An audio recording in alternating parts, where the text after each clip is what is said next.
ఎక్కడైతే అవసరమైందో అక్కడ రీపోలింగ్ పెట్టించి ఇంకా కౌంటింగ్ దాదాపు 10 రోజులు ఉంది కాబట్టి మీరు ఏదైతే ఫ్రీ అండ్ ఫేర్ పోలింగ్ జరగాలి, న్యాయబద్ధతగా ప్రభుత్వాలు ఎన్నుకోబడాలని ఎలక్షన్ కమిషన్ సూచనకి తగునుగుణంగా మీరు కూడా వ్యవహరించండి.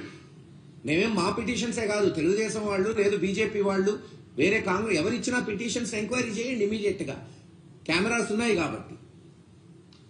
అలాగే ఎవరు దాడి చేశారు, ఎందుకు దాడి ఉసుగొల్పారు, క్షేత్రస్థాయికి పోవాలి కదా. కేవలం ఒక ఘటనని తీసుకొని నిందితుల్ని శిక్షించడమే కాదు, నిందితుల్ని ఫ్రేమ్ చేయటం కాదు, ఆ ఘటనకి పర్యాసానంగా ముందు ఏం జరిగిన ఇన్సిడెంట్స్ అవి జరిగితేనే కదా ఈ ఘటనలు జరిగేది. మాకు వచ్చిన సమాచారం ప్రకారం పాలవాయి గేట్ లో మా ఏజెంట్లని లాగేసి కొట్టి రిగ్గింగ్ చేసుకున్నారు. అందుకని అక్కడ రామకృష్ణారెడ్డి గారు పోయి ప్రతిఘటించాడు. అంటే రిగ్గింగ్ చేయటం సమంజసమా? ఎలక్షన్ కమిషన్ ప్రకారం ఏజెంట్లు లాగి కొట్టడం సమంజసమా? అంటే అవన్నీ జరిగినప్పుడు అక్కడ కంటెస్టింగ్ క్యాండిడేట్ ఏమీ చేయకుండా నోరు మూసుకొని ఇళ్లలో కూర్చుంటే అది కరెక్ట్.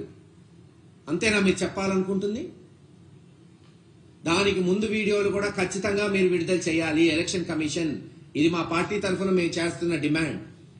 మీరు చేయకపోతే హైకోర్టుకు పోతాం, కేసు వేస్తాం. వీడియో విడుదలయ్యే వరకు మా పోరాటం ఆగదు. ఎవరిది తప్పు, ఎందుకు జరిగింది ఆ తప్పు పర్యవసానం ఏం జరిగినాయి కూడా ప్రజలకు తెలుసుకుంటారు. ఎట్టి పరిస్థితుల్లో రేపు జగన్మోహన్ రెడ్డి గారు మళ్ళీ ముఖ్యమంత్రి అయిన తర్వాత వీటన్నిటి తర్వాత క్షుణ్ణంగా దర్యాప్తు జరిగించాలి.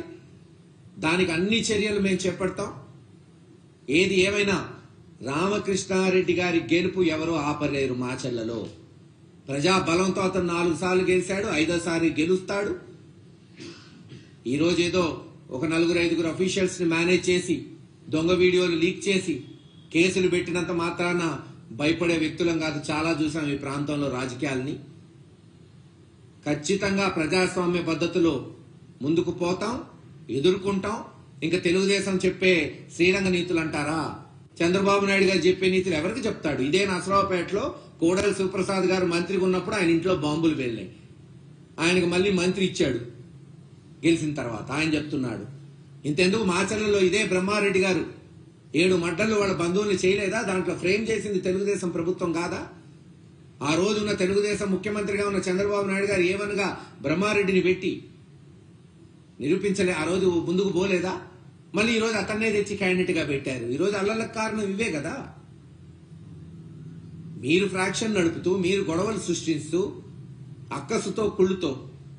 ఈరోజు అడుగుతున్నా నేను, గురజాల నియోజకవర్గంలో కొత్త గణేశ్పాడు, కేసానపల్లి, మాదెనపాడు, తంగెడ ఎవరికి మెజారిటీ ఉంది గత ఎన్నికల్లో? తీయండి. తెలుగుదేశం కాదా? ఎందుకు ఆ 4-5 గ్రామాల్లోనే గొడవలు జరిగినాయి? ఎందుకంటే కుళ్ళుతో, అక్కసుతో అక్కడున్న బీసీలు, ఎస్సీలు, ఎస్టీలు జగన్మోహన్ రెడ్డి గారికి ఓట్లేశారు. మేము అగ్రకులం వాళ్ళం, మా ఆధిపత్యం ఉన్నా సరే వీళ్ళు అటు ఓటేస్తారా, ఏం అంత ధైర్యమా అని ఇళ్ల మీదకు పోయి దాడి చేయటం.